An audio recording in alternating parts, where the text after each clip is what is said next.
नमस्कार पुणेकर. ऐतिहासिक वारसा आणि आधुनिकतेचा संगम असलेल्या आपल्या पुण्याच्या शिरपेचात आज मानाचा एक नवा तुरा रोवला जातोय. निमित्त आहे बजाज पुणे ग्रँड टूर 2026. ही केवळ एक स्पर्धा नाही, तर भारताच्या सायकलिंग इतिहासातील एक सुवर्ण क्षण आहे.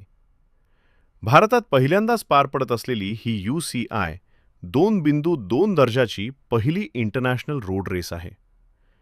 जगभरातील सुमारे 40 देशातील 171हून अधिक नामवंत सायकलपट्टू आज पुण्याच्या रस्त्यांवर उतरले आहेत.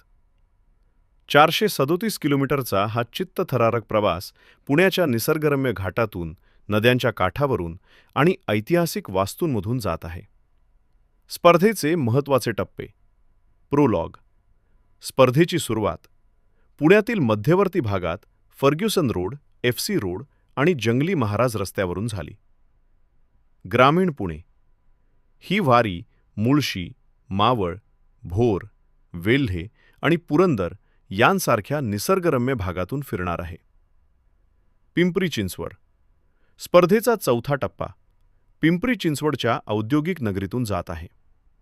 प्रशासनानं या स्पर्धेसाठी तब्बल 300 किलोमीटरचे रस्ते जागतिक दर्जाचे बनवले आहेत. पुण्याचे जिल्हाधिकारी आणि सायकलिंग फेडरेशन ऑफ इंडियाच्या या प्रयत्नांमुळे पुणे आता जगाच्या सायकलिंग नकाशावर ठळकपणे झळकणार आहे. मित्रांनो, या भव्य स्पर्धेनिमित्त काही मार्गांवर वाहतुकीत बदल करण्यात आले आहेत. पण हा बदल आपल्या शहराच्या सन्मानासाठी आहे. सायकल स्वारांना प्रोत्साहन देण्यासाठी आणि ही स्पर्धा यशस्वी करण्यासाठी आपण सर्वांनी सहकार्य करूया. चला तर मग आपल्या लाडक्या पुण्यात आलेल्या या जागतिक सायकलपटूंचे स्वागत करूया आणि फिट पुण्याचा नारा देऊया.